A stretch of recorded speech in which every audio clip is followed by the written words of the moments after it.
Vamos começar falando então, Reinaldo, que o Procurador-Geral da República, o Paulo Gonet, ele se manifestou nesta segunda-feira a favor da concessão da prisão domiciliar ao Jair Bolsonaro. A PGS pronunciou a respeito depois do pedido apresentado pelo ministro Alexandre de Moraes, do STF, na semana passada, e ele escreveu o seguinte, o Gonet, a evolução clínica do ex-presidente nos termos como exposto pela equipe médica que o atendeu no último incidente, recomenda a flexibilização do regime, em linha com o que o admite o Supremo Tribunal em circunstâncias análogas. Lembrando que na última terça-feira o Flávio Bolsonaro, que passou a integrar a equipe de defesa do pai dele, disse ter se reunido com o ministro para tratar desse pedido de prisão domiciliar. E lembrando que o Jair Bolsonaro está internado desde o dia 13 de março no Hospital DF-Star, aqui em Brasília, tratando de uma pneumonia bacteriana. Pois é, e nesse despacho o Gonet atende, digamos assim, a postulação da defesa, pelo menos na manifestação dele, quando diz: está demonstrado que o estado de saúde do postulante da prisão domiciliar demanda atenção constante e atenta que o ambiente familiar, mas não o sistema prisional em vigor, está apto para propiciar. Ao ver da Procuradoria-Geral da República, está positivada a necessidade da prisão domiciliar ensejadora dos cuidados indispensáveis ao monitoramento, etc. Então, claramente, o Paulo Gonet atende aí, ou responde positivamente à demanda da defesa de Jair Bolsonaro, né? E agora a gente fica na expectativa de qual vai ser a decisão do ministro Alexandre de Moraes, que eu acho, há um conjunto de circunstâncias que, vamos dizer, concorrem para a ida do Jair Bolsonaro para a prisão domiciliar. E a gente tem aí também, Rafael, que saiu o boletim médico, e parece que ele está prestes a deixar a UTI, acho que a gente está com o boletim aí, Tempo. E ele diz o seguinte: o ex-presidente Jair Messias Bolsonaro permanece internado na unidade de terapia intensiva do Hospital DF-Star em tratamento de pneumonia bacteriana bilateral decorrente de episódio de broncoaspiração. O paciente permanece estável clinicamente, com evolução favorável e sem intercorrências. Segue com antibioticoterapia endovenosa, suporte clínico intensivo e fisioterapia respiratória e motora. E se mantiver evolução satisfatória, deverá receber alta da terapia intensiva nas próximas 24 horas. Ou seja, sai da UTI, mas ainda deve continuar no hospital. Pois e aí acredito que saindo da UTI permaneça mais algum tempo no hospital, e se o Alexandre concordar com a demanda da defesa e com o parecer do Procurador-Geral da República, vai para casa.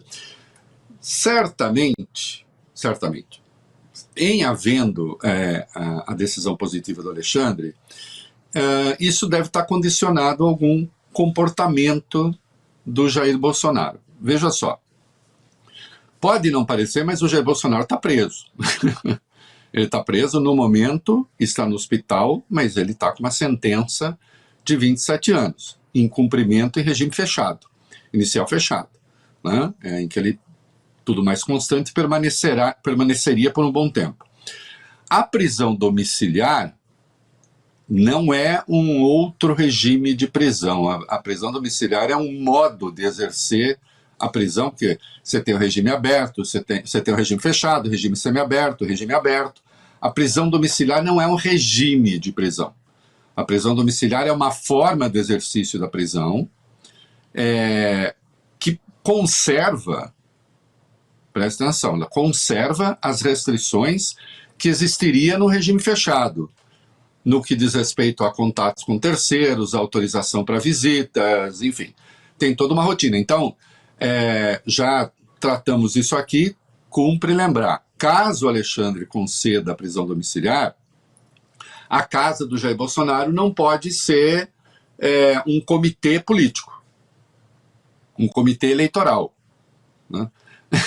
Há algumas características, convenha, já na prisão hoje, mesmo na Papudinha, que acabam tendo essas características, porque ele estava recebendo autoridades, estava recebendo políticos, estava desenhando quadro nos estados, estava autorizando candidaturas, autorizando alianças.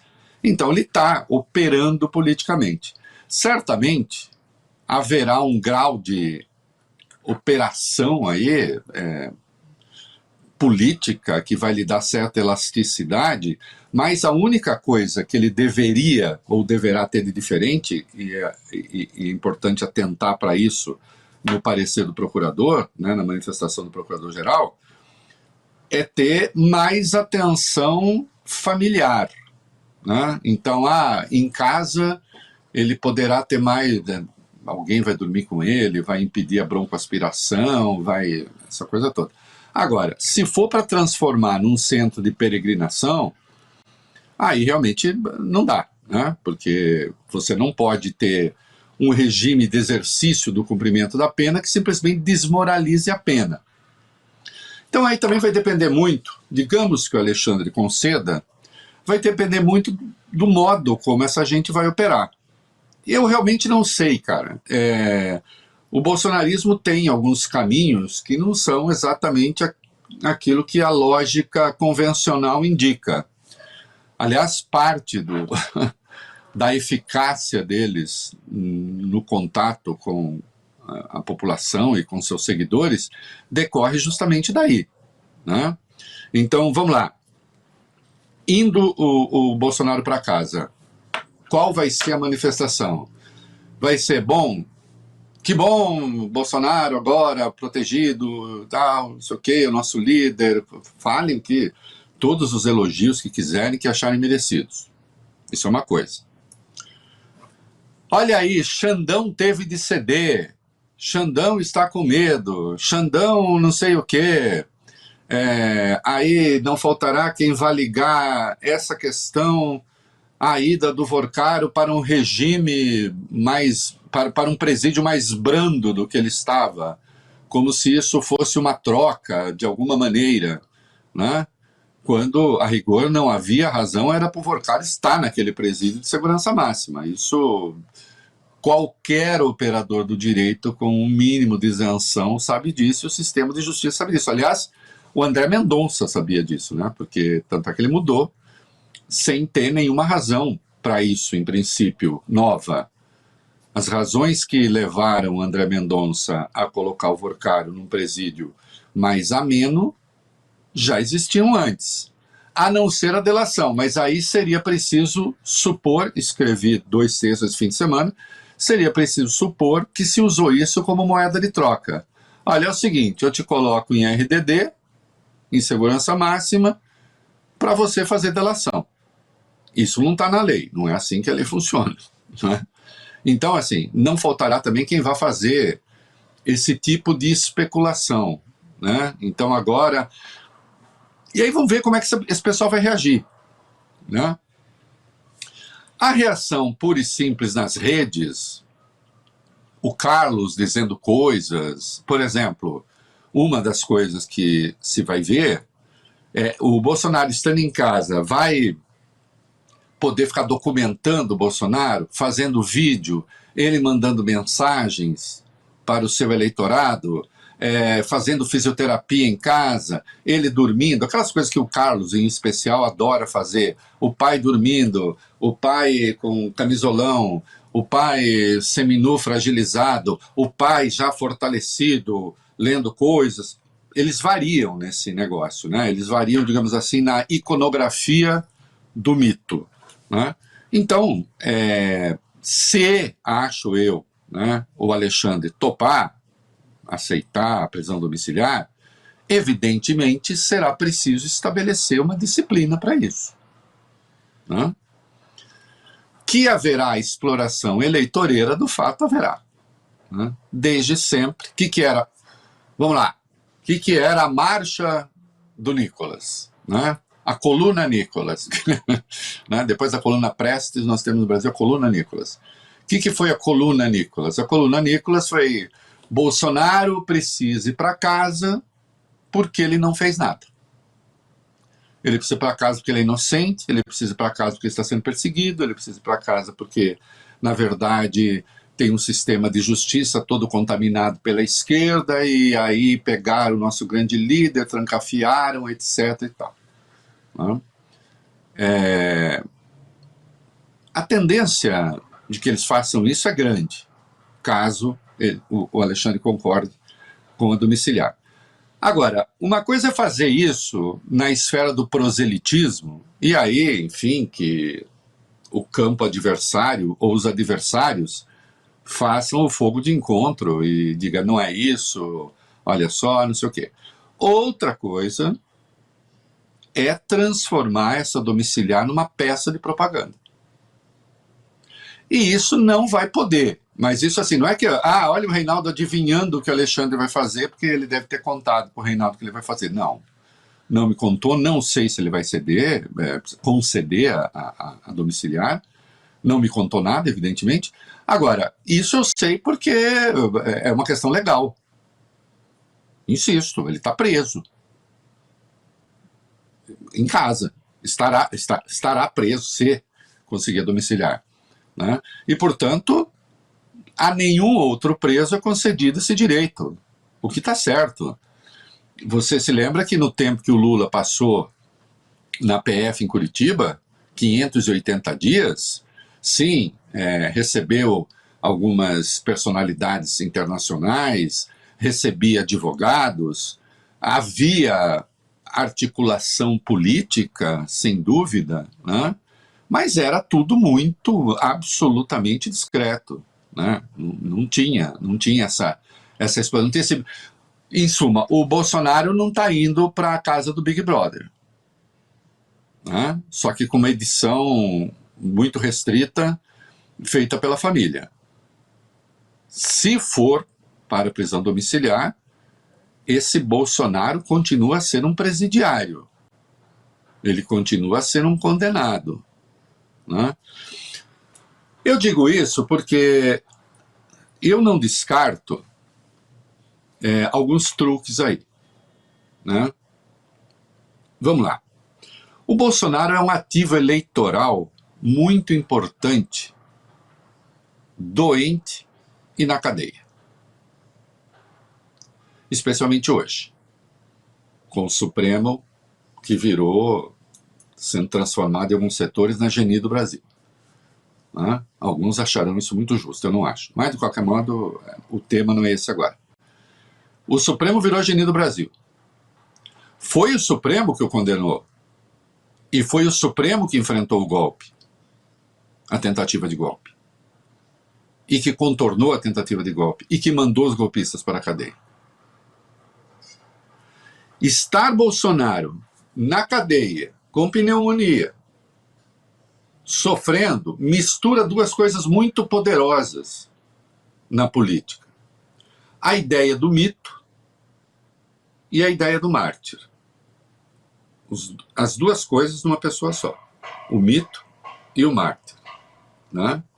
Então, o mito tem um livro maravilhoso, pequenininho, acho que não está sendo editado mais, mas vocês encontram em sebo, chama Mitos e Mitologias Políticas, do francês Raoul Girardet.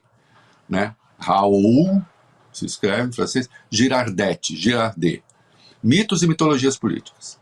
O Bolsonaro encarna essa coisa dos mitos políticos. Então, que o Girardet aponta lá. Por exemplo, ele nos livra de uma conspiração que havia contra o Brasil, Rafael.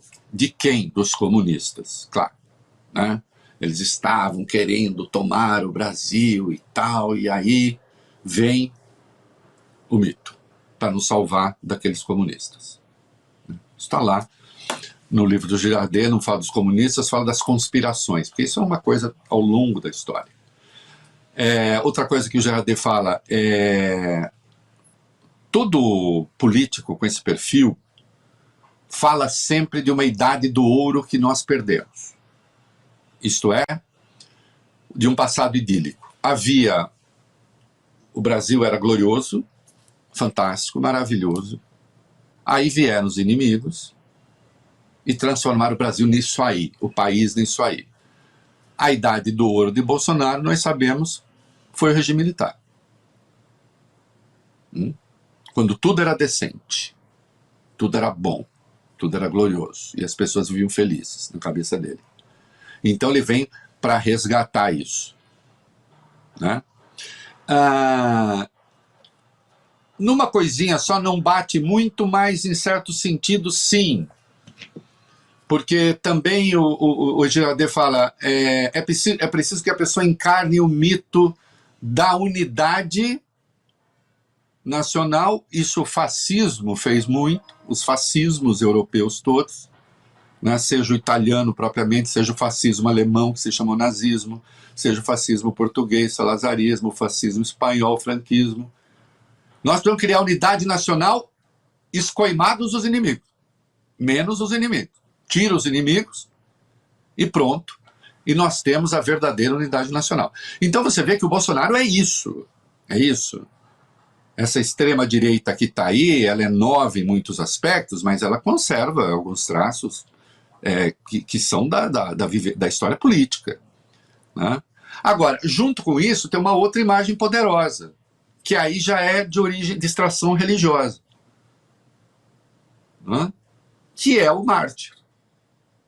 Aquele, e eu não preciso explicar a metáfora, aquele que se sacrifica por nós.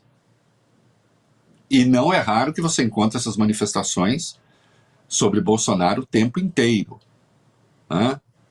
Ele não se preocuparia consigo mesmo, ele estaria preocupado com o Brasil, né? Egoístas são os outros, né? A mistura do mito com o mártir é sempre poderosa, sim, e ela fala necessariamente uma linguagem que se pretende antissistema. Deixa eu dizer uma coisa para vocês, e daqui a pouco nós vamos ver isso. Tudo que está aí são eles. São eles, né? Olavo de Carvalho, que eu conheci muito bem, explorava muito isso, quando dizia: não há contradição entre petistas e tucanos, todos pertencem a um mesmo entendimento da política que tira o povo. O verdadeiro povo não está representado pelo establishment. Então, a gente vai falar a linguagem anti-establishment. Se você voltar às origens primeiras do petismo, você até encontra esse discurso. Mas o Lula logo passou a disputar eleições, e logo passou a disputar eleições corretamente dentro do sistema. E estava certo, era isso mesmo, era isso que tinha que ser feito, né? E saiu dessa linguagem, ainda que sempre numa perspectiva militante, de organização da sociedade e tal, mas não antissistema. O bolsonarismo pretende ser exemplo da extrema-direita contemporânea, pretende ser antissistema. Isso encontra raízes profundas no pensamento político, teóricos já pensaram a respeito, como eu estou demonstrando aqui, né? E a tendência é o bolsonarismo, no discurso, exacerbar essa coisa, do mito e do mártir, né? Do mito daquele que se sacrificou por nós, tentando levar a sério o nome do Bolsonaro, né? Tentando fazer com que ele seja o Messias da hora, né? Então, isso é muito presente neles. Agora, podem reclamar à vontade, não vou deixar de lembrar, já lembrei aqui, lembro de novo. Agora, quando eu vejo o Flávio como advogado, indo lá falar com o Alexandre, tá tudo certo. Eu já disse, eu acho que há razões para ele ir, segundo entendo, para domiciliar.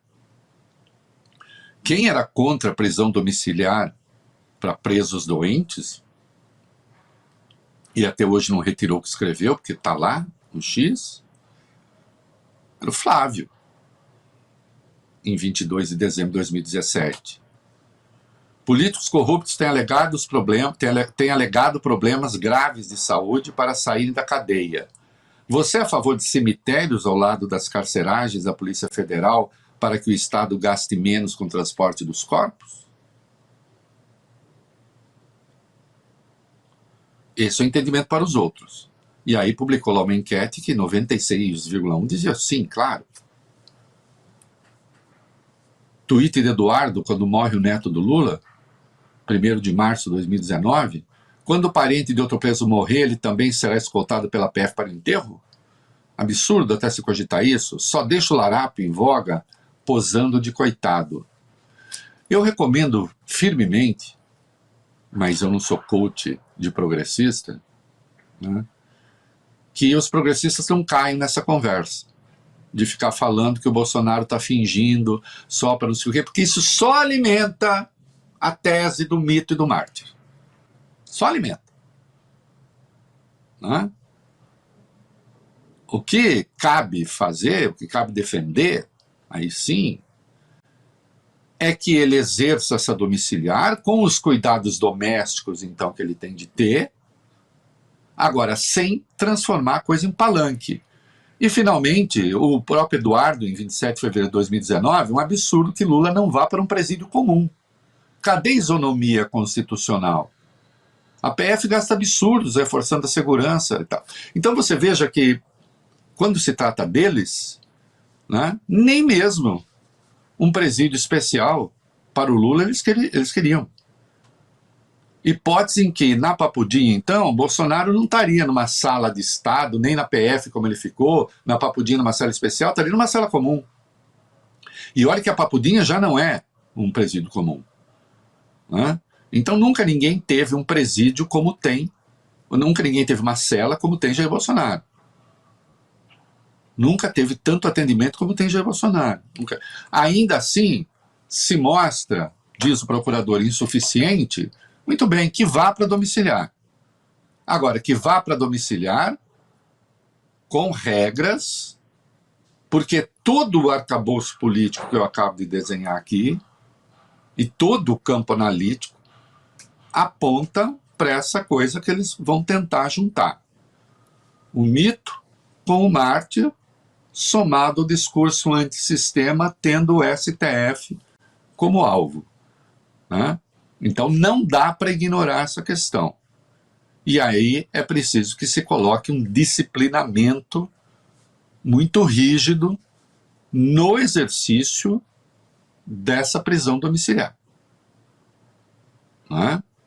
Que ele não pode simplesmente exercê-la como se ele estivesse tendo um ato absolutório. Ele não está.